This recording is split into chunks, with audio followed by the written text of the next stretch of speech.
دیکھو اس واقعے میں ہمیں بڑا سبق کیا ملتا ہے کہ 3 کیٹیگری کے لوگ آئے ہمارے سامنے، ایک آدم، ایک فرشتے اور ایک شیطان،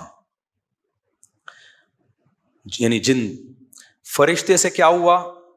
فرشتوں کو اللہ نے بتایا کہ گارے سے مخلوق پیدا کر رہا ہوں، سجدہ کر لو۔ فرشتوں کو لاجک سمجھ میں نہیں آئی، نہ انہوں نے لاجک پوچھی، بغیر کہے ٹھا کر کے سجدہ کر لیا۔ نافرمانی کا کوئی تصور تھا ہی نہیں۔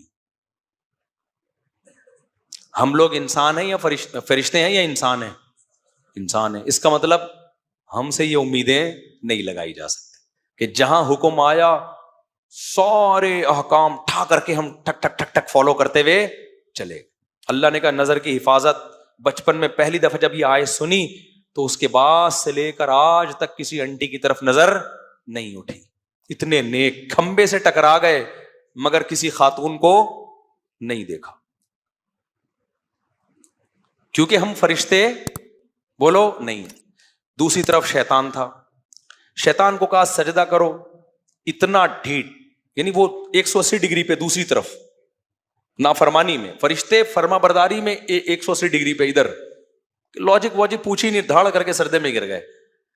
دوسری 180 ڈگری پہ کون تھا؟ شیطان۔ اس کو کہا سجدہ کرو، اس نے یہ نہیں کہا نہیں کروں گا، لم اکن، اٹ ازنٹ پاسبل۔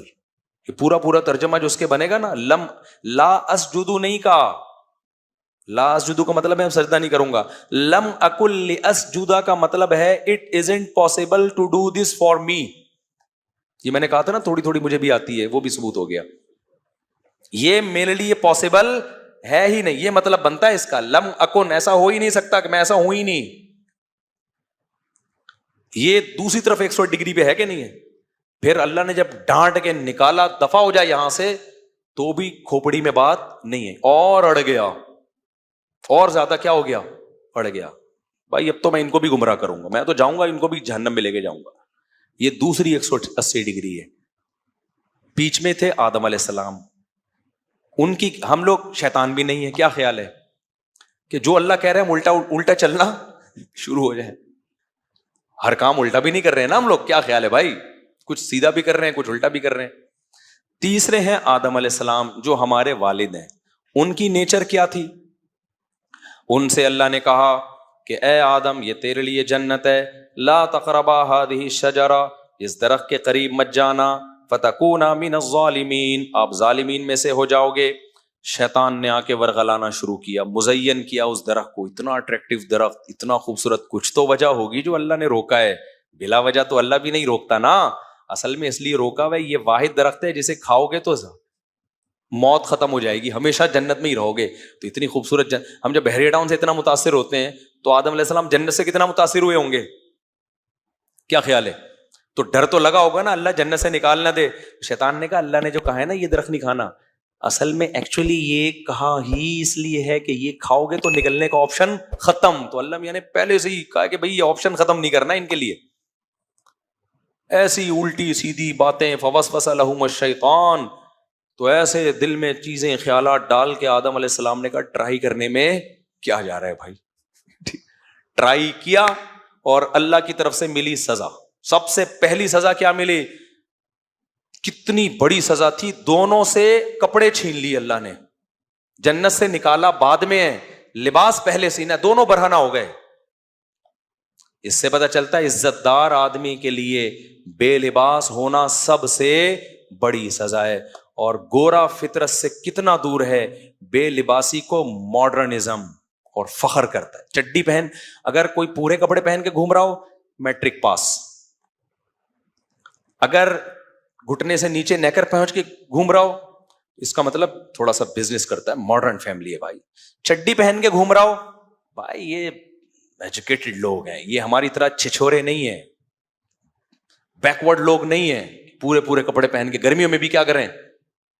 آپ جاؤ نا آسٹریلیا کے ساحل پر جاؤ کبھی، چڈیاں، ملیشیا میں گیا ہوں میں، چڈی پہن کے گورے بیٹھے ہوئے، تو ان کی گوریاں وہ تو الگ ہی حساب ہے، ان کو تو اس پہ بھی غصہ آ رہا ہوتا ہے یہ چڈی بھی کیوں ہے، وہ تو گورنمنٹ کا لا ہے کہ چڈی اتارنے پر پابندی ہے، ورنہ آپ دیکھتے چڈیاں مارکیٹ سے کیا ہو جاتی، شارٹ۔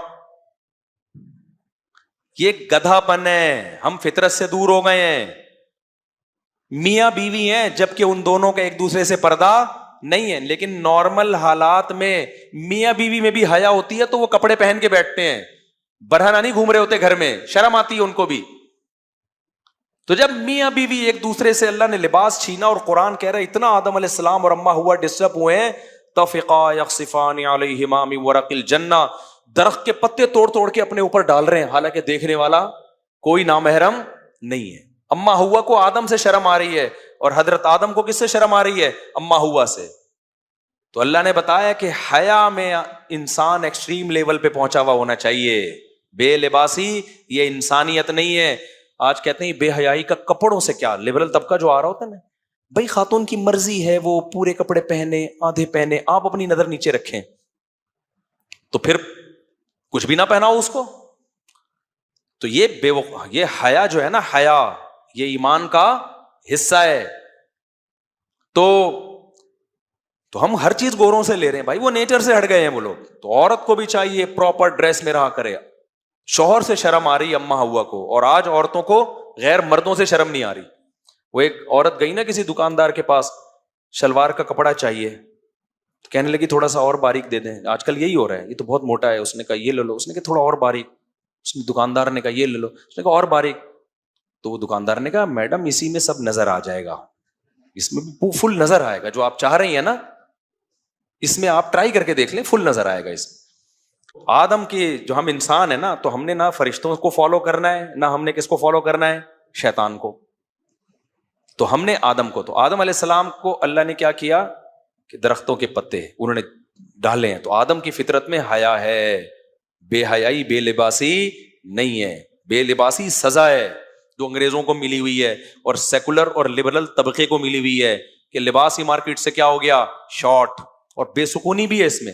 لباس پراپر ہونا سکون ملتا ہے انسان کو. جو بغیر لباس کے گھومتے ہیں کبھی ایک دن کر کے دیکھیں یہ کام. تو دوسرا غلطی ہو گئی آدم علیہ السلام سے. اس سے پتہ چلتا ہے بھائی ہم تو نہ فرشتوں کی اولاد ہیں نہ شیطان کی اولاد ہیں. پٹیاں پڑھا کے شیطان ہم سے بھی غلطی بولو کروا سکتے, تو ہم سے بھی ہوگی. ایسا نہیں ہو سکتا کہ جب سے ہم نے آیت سنی کہ کسی آنٹی کو دیکھنا نہیں ہے تو کبھی آج تک کسی نے دیکھا ہی نہ ہو, کھمبوں سے ٹکرا گیا ہو, گاڑی کے ٹرک کے نیچے آ گیا ہو, بھائی ادھر نہیں دیکھنا منہ کر کے. ہو جاتی ہے انسان سے غلطی. تو آدم سے بھی غلطی ہو گئی, اس پہ سزا بھی ملی. لیکن جیسے ہی آدم کو پتا چلا کہ مجھ سے غلطی ہوئی اور اللہ ناراض ہوا, تو فوراً آدم اور حوا نے مل کے دعا مانگی, ربنا ظلمنا انفسنا, اے اللہ ہم نے اپنی جانوں پہ ظلم کیا, وَإِن لَّمْ تَغْفِرْ لَنَا وَتَرْحَمْنَا, اکڑتے نہیں ہیں ہم اس ظلم پہ, تو نے معاف نہ کیا رحم نہ کیا, ہم برباد ہو جائیں گے, لَنَكُونَنَّ مِنَ الْخَاسِرِينَ. تو اس سے پتہ چلتا ہے بھائی غلطی فرشتوں سے تو غلطی نہیں ہوئی, شیطان سے ہوئی اکڑا رہا, آدم سے ہوئی اکڑے نہیں. یہ بیچ کا راستہ ہے.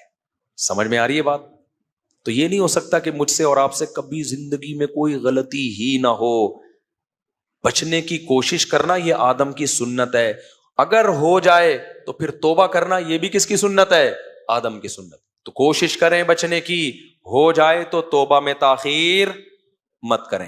اب چونکہ ہم آدم جیسے پیغمبر تو ہیں نہیں, آدم سے تو ایک دفعہ ہوئی, اس کے بعد پکی ڈھکی توبہ. ہم سے ہو سکتا ہے 2 دفعہ ہو, اور کھمبا ٹکرا کے ہمیں پتہ چل جائے کہ ہم سے کیا ہوئی ہے. وہ کھمبا ہی سزا کے طور پر, کھمبا ٹکرانا سمجھتے دیکھتے ہوئے, وہ ایک صحابی کے ساتھ ہوا نا کہ وہ کسی کو دیکھ نظر پڑی کوئی, تو وہ ٹکرا گئے کسی چیز سے, تو آپ نے فرمایا یہ سزا ہے, بس اللہ نے دنیا میں کیا دے دیا, حساب و کتاب پورا کر دیا. تو اگر میرے بھائی کبھی ہو جائے, اب لڑکوں کو ہینڈ پریکٹس کی عادت پڑ چکی ہے, توبہ کرو بار بار. فوج فلموں کی عادت پڑ چکی ہے, چھوڑو اس کو, کمپیوٹر نکال دو گھر سے, بند کمرے میں مت بیٹھو. پھر بھی دیکھ لیا, توبہ کرو, نکاح کرنے کی کوشش کرو تاکہ یہ عادت جلدی چھوٹے. صدقہ کرو, روزے رکھو, کسی طرح سزا دو اپنے آپ کو, لڑو. ہتھیار ڈال دیے نا, اگر ہتھیار ڈال دیے کہ یار مجھ سے نہیں چھوٹ رہا, یہ فوج فلمیں مجھ سے نہیں چھوٹ رہی, جس دن آپ نے ہتھیار ڈال دیے تو بس اللہ بھی کہے گا اب تیرے لیے جہنم کے علاوہ کوئی اور آپشن نہیں ہے. کیوں؟ انلزمکموہا، تو بچنا چاہتا نہیں ہے، ہم زبردستی جنت تھوپ دیں، یہ نہیں ہوگا. لڑتے رہے نا شیطان سے. پھر اگر گناہ سے نہیں بھی بچے نا تو کم از کم یہ تو ہوگا نا، اللہ کہے گا کوشش پوری کی ہے اس نے، کچھ اس نے کیا، کچھ میری رحمت کام آئے گی. اگر آپ نے ہتھیار ڈال دیے، کہ مجھ سے بہت سے لوگ کہتے ہیں بھائی میں توبہ کر کر کے تھک گیا، فوش فلموں کے بارے میں تو بہت ہے کامن یہ چیز، یار توبہ کر کر کے تھک گئے بھائی، ہم سے نہیں چھوٹ رہا ہے، چلو اب دیکھو بس چھوڑو، عادت ڈالو. تو پھر ٹائم متعین کر لی ہفتے میں کتنی دفعہ دیکھنا ہے. اب جب اس کنڈیشن میں آ گئے نا، یہ بہت ڈینجرس ہے. یہ کیا ہے؟ اس کا مطلب ہے کہ اب آپ نے کمپرومائز کر لیا جہنم پہ. تو جب آپ نے کر لیا ہے پھر اللہ کو کوئی شوق نہیں ہے کہ وہ آپ کو جہنم سے نکالے، وہ بچائے جہنم سے، نہ اللہ اسی کے لیے جو کوشش میں لگا وہ. تو اس لیے 100 بار اگر توبہ ٹوٹی ہے، 100 بار کیا کرو؟ توبہ. ایک آخری بات کر کے، حکیم اختر صاحب رحمہ اللہ تعالیٰ ایک بڑی پیاری مثال دیا کرتے تھے. کہتے تھے خراب چیز اگر ٹوٹ جائے تو جوڑی نہیں جاتی، اس کو اٹھا کے پھینک دیا جاتا ہے. ایک پیالہ آپ کے پاس پتھر کا تھا، چینی کا پیالہ تھا، ٹوٹ گیا، کون گھنٹوں بیٹھ کے جوڑتا ہے؟ اٹھا پھینک. مٹی کا پیالہ ہے دوسرا لے لے. لیکن اگر وہ سونے کا پیالہ ہو اور ٹوٹ جائے تو کیا کچرے میں پھینک دو گے؟ ایلفی سے دوبارہ جوڑو گے. پھر ٹوٹ گیا پھر جوڑو گے، پھر ٹوٹ گیا پھر جوڑو گے. فرماتے تھے اللہ سے تعلق یہ سونے کے پیالے سے زیادہ قیمتی چیز ہے. یہ ٹوٹتی ہے گناہ سے، جڑتی ہے توبہ کی ایلفی سے. اور فرماتے تھے یہ ایلفی الفت سے نکلا ہے. سمجھ رہے ہیں نا؟ یہ ایلفی کہاں سے نکلا ہے؟ الفت.